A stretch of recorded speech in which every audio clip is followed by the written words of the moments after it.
Smoke from wildfires like Yakima Creek is still creating hazardous air quality. This year's fire season is stretching out longer than normal, but overall it's been a less destructive season than years past. Jason Cox is a spokesperson for the Oregon Department of Forestry. This fire season, we've definitely seen below average both starts and fire size. Oregon only lost 34,000 acres of state lands this fire season, roughly 30% of the 10-year average of 117,000 acres per year. But we're also seeing a longer fire season.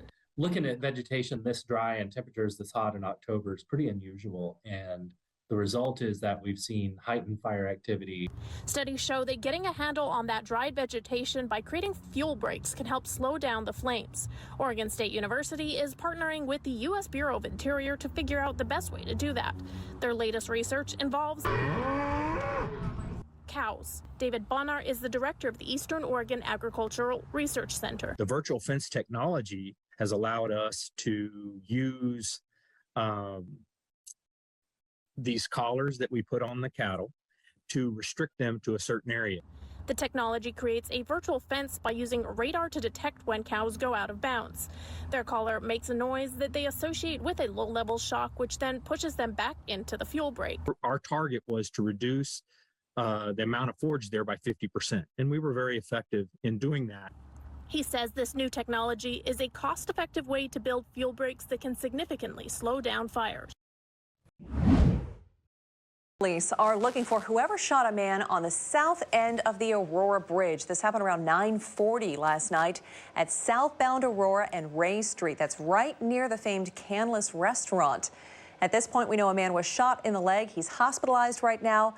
The person who shot him took off in a car. There's no description yet of who SPD is looking for.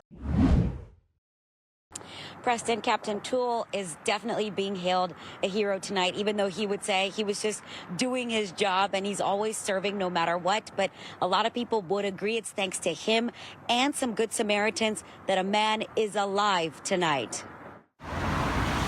When this frightening fire got Captain Thomas Toole's attention, it was very intense. He wasted no time helping. We take an oath that we're going to help people and we're going to render aid when we come across that exact situation. Even though he was off duty, heading to work, presented with the first in 22 years. It's the first time that I've had to do that off duty. Troopers say a truck carrying a highly flammable compressed gas called acetylene ran into the back of another pickup truck. They burst into flames. A victim was trapped. We're used to having our gear.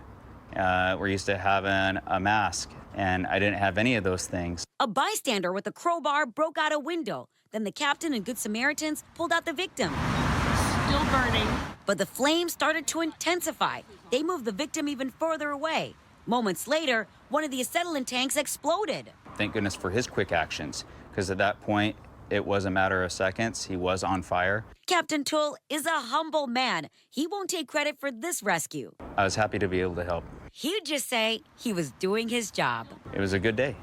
Hi, everyone. I'm Preston Phillips from KOMO News. Thanks for checking out the KOMO YouTube channel. You can see more of our videos right here by clicking on the video links for more news from the Seattle area and Western Washington. Oh, and don't forget to click the subscribe button below so you don't miss our YouTube updates.